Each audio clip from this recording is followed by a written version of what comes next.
Selamat pagi saudara-saudara terkasih dalam Kristus. Selamat bergabung dengan channel Puspita Surabaya. Kita dari berbagai tempat akan secara bersama-sama mendaraskan ibadat bacaan. Marilah saudara, kita mempersiapkan hati.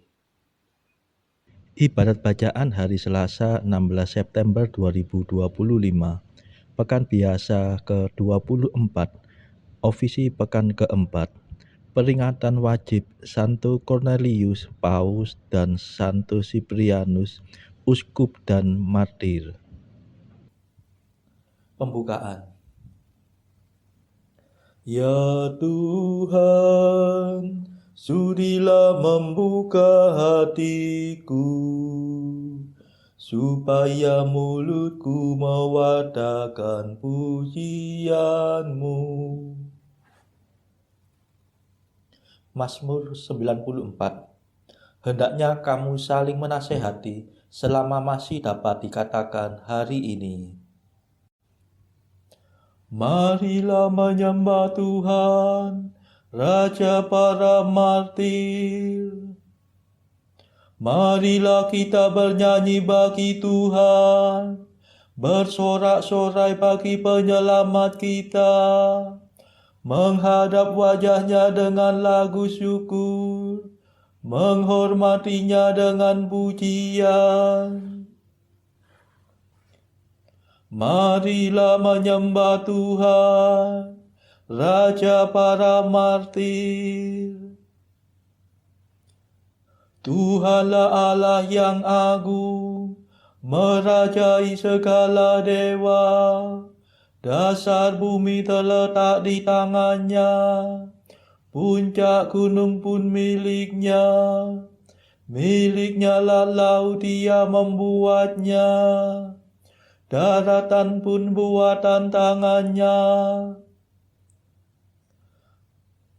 Marilah menyembah Tuhan, Raja para martir.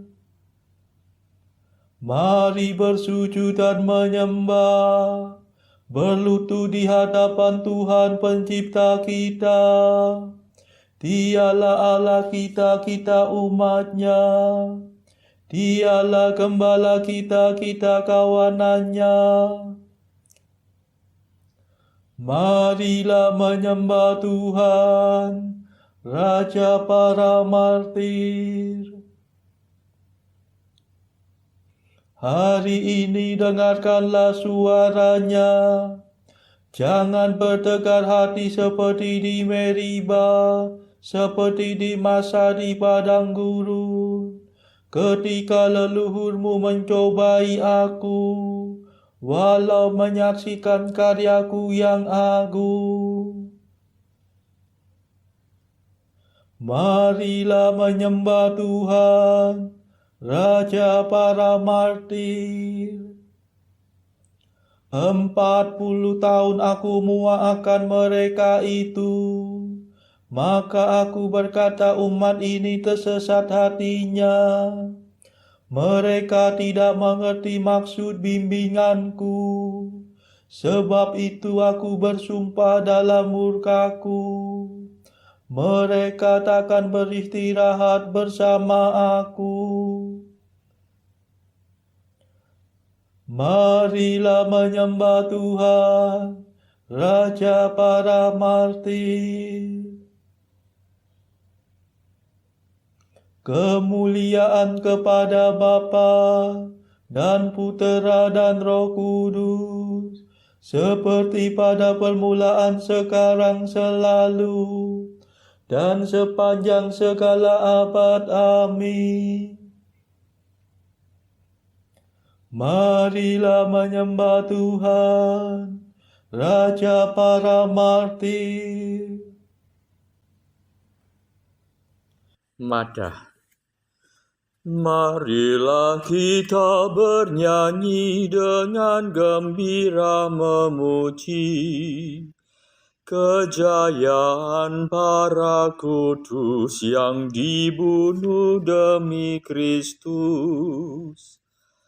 Berkat imannya yang kuat dan dibantu oleh rahmat, mereka bertekad bulat setia sampai akhir hayat. Meskipun diancam maut, tidakkah mereka takut? Sebab Tuhan mendampingi dengan kuasa ilahi. Mari mohon pada Tuhan agar kita digabungkan pada rombongan pahlawan sepanjang segala zaman. Amin.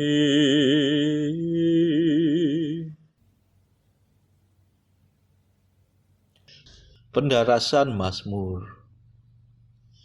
Para martir kudus menumpahkan darahnya bagi Kristus dan memperoleh pahala kekal. Mazmur 2.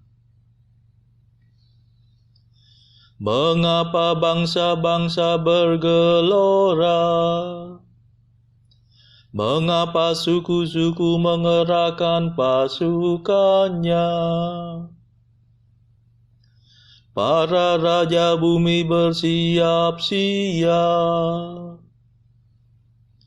Para panglima bersekongkol melawan Tuhan dan raja yang diurapinya. Marilah kita patahkan belenggunya. Marilah kita gulingkan penjajahannya. Tetapi Tuhan tertawa dari taktanya di surga.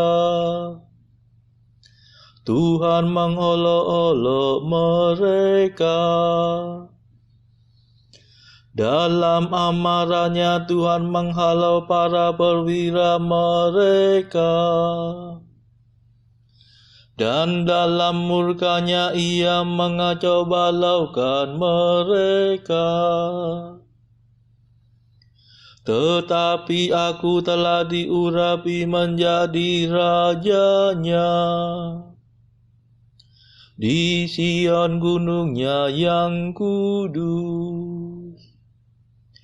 Akan kubacakan surat keputusan Tuhan. Tuhan bersabda kepadaku, Engkaulah puteraku. Pada hari ini aku menjadi bapamu. Mintalah kemakmuran maka akan kuberikan. Para bangsa akan menjadi milik pusakamu. Dan seluruh bumi akan kau kuasai. Engkau akan menghancurkan musuhmu dengan tongkat besi. Meremukkan mereka seperti jambangan tanah liat. Dan sekarang ketahuilah hai para raja. Awaslah hai para panglima.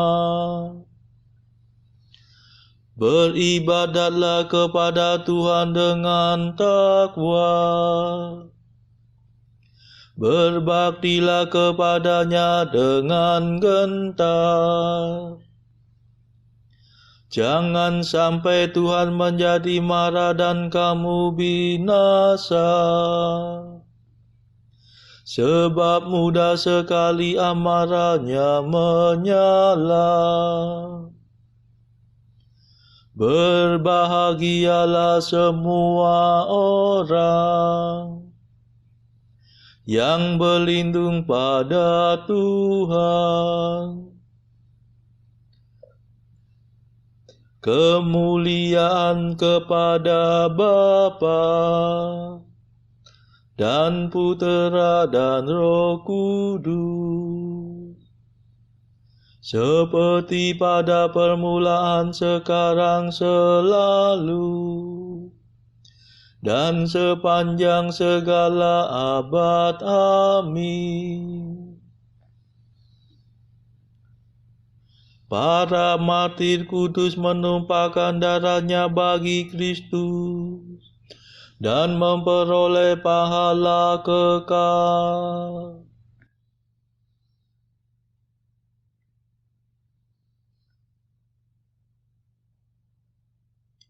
Para orang jujur hidup selama-lamanya, dan Tuhanlah pahala mereka. Mazmur 32. Tuhan mengatur segalanya. Segala sesuatu diciptakan Allah dengan perantaraan sabdanya. Bersoraklah orang jujur bagi Tuhan. Patutlah orang saleh memuji-muji. Bersyukurlah kepada Tuhan dengan kecapi. Bermazmurlah baginya dengan iringan gambus. Nyanyikanlah lagu baru bagi Tuhan. Padukanlah seruanmu dengan petikan dawai. Sebab firman Tuhan selalu benar. Segala sesuatu dikerjakannya dengan setia. Tuhan mencintai keadilan dan hukum. Bumi penuh dengan kasih setianya. Oleh firman Tuhan langit dijadikan, dan segala bintang oleh nafas mulutnya.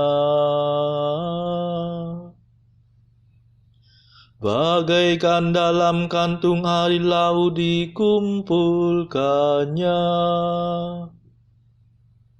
dan samudera raya dalam bejana.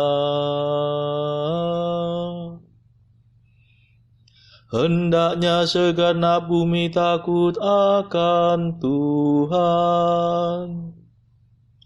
Semua penduduk gemetar terhadapnya.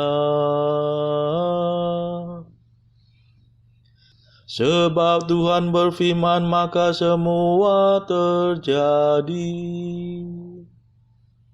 Dia memerintahkan, maka semua ada. Tuhan menggagalkan rencana para bangsa. Ia meniadakan maksud segala kaum. Rencana Tuhan tetap selamanya. Rencana Tuhan turun-temurun. Kemuliaan kepada Bapa dan Putera dan Roh Kudus,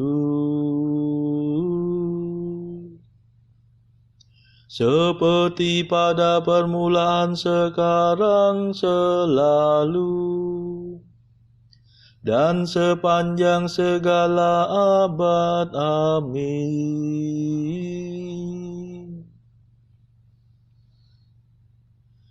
Para orang jujur hidup selama-lamanya, dan Tuhanlah pahala mereka.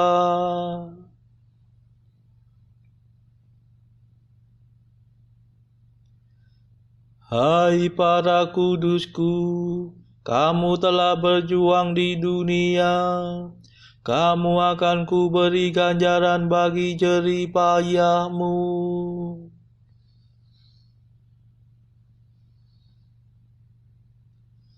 Berbahagialah bangsa yang Allahnya Tuhan, umat yang terpilih menjadi miliknya. Dari surga Allah mengamati, memandang umat manusia. Dari kediamannya ia menilik semua penduduk bumi. Hati setiap orang dibentuknya, segala tingkah laku diselaminya. Raja tak akan menang karena besarnya tentara, orang perkasa takkan selamat karena kekuatannya. Kuda tidak berguna untuk merebut kemenangan, betapapun kuat dan tangkasnya. Sebab Tuhan menjaga hamba-Nya yang takwa, yang berharap akan kasih setia-Nya, untuk melepaskan mereka dari maut dan menghidupi mereka di masa kelaparan. Maka kita berharap akan Tuhan. Dialah penolong dan perisai kita. Demi Dialah hati kita bergembira. Pada nama-Nya yang kudus kita percaya. Tunjukkanlah kiranya kasih setia-Mu ya Tuhan, sebab pada-Mu-lah kami berharap. Kemuliaan kepada Bapa dan Putera dan Roh Kudus, seperti pada permulaan, sekarang, selalu, dan sepanjang segala abad. Amin. Hai para kudusku, kamu telah berjuang di dunia, kamu akan kuberi ganjaran bagi jerih payahmu.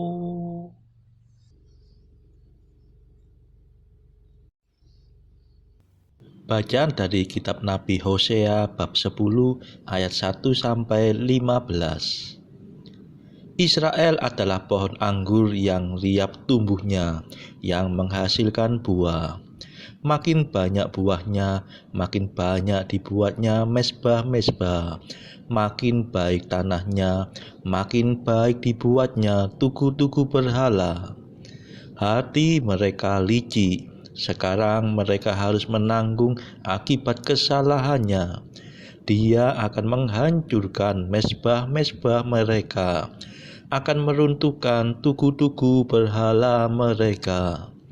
Sungguh, sekarang mereka berkata, kita tidak mempunyai raja lagi, sebab kita tidak takut kepada Tuhan. Apakah yang dapat dilakukan raja bagi kita? Mereka membual, mengangkat sumpah dusta, mengikat perjanjian, sehingga tumbuh hukum seperti pohon upas di alur-alur ladang. Penduduk Samaria gentar mengenai anak lembu Bet Awen. Sungguh rakyat akan berkabung oleh karenanya, dan imam-imamnya akan meratap oleh karenanya. Oleh sebab kemuliaannya telah beralih daripadanya. Anak lembu itu sendiri akan dibawa ke Asyur sebagai persembahan kepada Raja Agung. Efraim akan menanggung malu, Israel akan mendapat malu karena rancangannya. Samaria akan dihancurkan, rajanya seperti sepotong ranting yang terapung di air. Bukit-bukit pengorbanan Awen, yakni dosa Israel, akan dimusnahkan. Semak duri dan rumput duri akan tumbuh di atas mezbah-mezbahnya. Dan mereka akan berkata kepada gunung-gunung, timbunilah kami, dan kepada bukit-bukit, runtuhlah menimpa kami. Sejak hari Gebea, engkau telah berdosa, hai Israel. Di sana mereka bangkit melawan. Tidakkah perang melawan orang-orang curang akan mencapai mereka di Gebea? Aku telah datang untuk menghajar mereka. Bangsa-bangsa akan berkumpul melawan mereka. Apabila mereka dihajar karena salahnya yang berganda. Efraim dahulu seekor anak lembu yang terlatih, yang suka mengiri, dan aku ini menyayangi tengkuknya yang elok. Aku memasang Efraim, Yehuda harus membajak, Yakub harus menyisir tanah baginya sendiri. Menaburlah bagimu sesuai dengan keadilan, menuailah menurut kasih setia. Bukalah bagimu tanah baru, sebab sudah waktunya untuk mencari Tuhan, sampai Ia datang dan menghujani kamu dengan keadilan. Kamu telah membajak kefasikan, telah menuai kecurangan, telah memakan buah kebohongan. Oleh karena engkau telah mengandalkan diri pada keretamu, pada banyaknya pahlawan-pahlawanmu, maka keriuhan perang akan timbul di antara bangsamu, dan segala kubumu akan dihancurkan, seperti Salman menghancurkan Bet Arbel pada hari pertempuran. Ibu beserta anak-anak diremukkan. Demikianlah akan kulakukan kepadamu, hai kaum Israel, oleh karena dahsyatnya kejahatanmu. Pada waktu fajar akan dilenyapkan sama sekali Raja Israel. Demikianlah sabda Tuhan. Syukur kepada Allah. Bacaan pilihan diambil dari riwayat hidup Santo Cornelius, Paus dan Martir. Sepeninggal Paus Fabianus pada tahun 250, takhta suci mengalami kekosongan kepemimpinan. Masalah-masalah yang menyelimuti gereja terus saja meningkat. Akhirnya pada 25 Maret 2051, kekosongan itu terisi lagi oleh terpilihnya Cornelius sebagai paus. Cornelius lahir kira-kira pada awal abad ketiga di Roma. Ia seorang imam yang saleh dan bijaksana.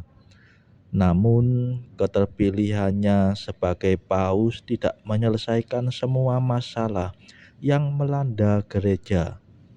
Gereja terus saja dirongrong baik dari luar maupun dari dalam. Pihak kekaisaran terus melancarkan aksi penganiayaan yang mengakibatkan banyak orang Kristen murtad dari imannya. Dalam tubuh gereja sendiri, banyak imam baik di Roma maupun di Afrika bersikap keras terhadap orang-orang yang murtad itu. Di bawah kendali Novatianus, Imam-imam itu mengajarkan bahwa tak seorang pun yang telah menyangkal imannya dapat diterima kembali dalam persekutuan gereja Kristus, kendati pun mereka membayarnya dengan sesal dan tobat yang mendalam, serta denda yang besar. Ajaran ini dimaksudkan untuk melindungi tata tertib gereja, namun secara tidak sadar justru bertentangan dengan asas-asas Injil Kristus. Terhadap ajaran Novatianus, Paus Cornelius tidak segan-segan bertindak. Ia segera memanggil semua uskup untuk mengadakan konsili guna membahas ajaran dan sikap Novatianus dan kawan-kawan demi tegaknya kemunian anjalan Injil suci. Semua uskup yang hadir dalam konsili itu mengutuk ajaran Novatianus dan mencapnya sebagai bid'ah. Hal itu didasarkan pada sikap Kristus sendiri yang datang bukan untuk mengadili orang-orang yang saleh, melainkan untuk memanggil orang-orang berdosa. Sepeninggal Kaisar Gaius Decius, keadaan gereja bertambah genting. Kaisar baru Gaius Fabius Trebunianus Gallus terus melancarkan pengejaran terhadap umat Kristen. Atas perintahnya, Paus Cornelius ditangkap pada tahun 253 dan dibuang ke Civita Vecchia, sebelah utara kota Roma. Dari tempat pembuangannya, Cornelius tetap menyurati sahabatnya Cyprianus, uskup Kartago, untuk meneguhkan hatinya dalam memimpin umatnya. Akhirnya Cornelius meninggal dunia di tempat pembuangannya sebagai akibat dari penderitaan hebat yang dialaminya. Jenazahnya dibawa kembali ke Roma dan dimakamkan di pekuburan Santo Callistus. Saudara-saudara terkasih, marilah kita sejenak berdoa untuk saudara-saudara kita. Tuhan, kami persembahkan ibadat bacaan ini bagi mereka yang saat ini belum tergerak untuk menjalani hidup doa. Kami serahkan mereka yang sedang terpuruk karena dosa. Berilah mereka rahmat iman, kasih, dan pengharapan. Patahkanlah belenggu kelekatan terhadap dosa, hingga mereka beroleh keselamatan. Tuhan, kami serahkan mereka yang terpuruk karena kesulitan ekonomi pada masa ekonomi yang sulit ini. Berilah rezeki dan hikmat, sehingga di tengah kesulitan mereka dapat berusaha mendapatkan penghasilan yang cukup. Kami serahkan ya Tuhan kepadamu negara-negara yang bertikai dalam konflik antar negara pada akhir-akhir ini. Jelikkanlah mata para pemimpin mereka akan keberadaanmu, agar para pemimpin dunia tidak sekedar memeluk agama, tetapi juga mengamalkan kasih sesama. Marilah kita berdoa bagi pemimpin negara kita supaya mendapatkan hikmat di dalam membawa bangsa ini di dalam tahun 2024 ini. Kita berdoa juga bagi kepentingan keluarga kita masing-masing.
Marilah berdoa. Allah Gembala kami, Engkau telah memberikan kepada umat-Mu pemimpin setia dan martir perkasa, yaitu Santo Cornelius dan Siprianus. Semoga berkat doa mereka kami tetap teguh, kuat dalam iman, dan tak pernah mengaku kalah dalam memajukan kesatuan gereja. Demi Yesus Kristus Putra-Mu dan pengantara kami, yang hidup dan berkuasa bersama Engkau dalam persekutuan Roh Kudus, sepanjang segala masa.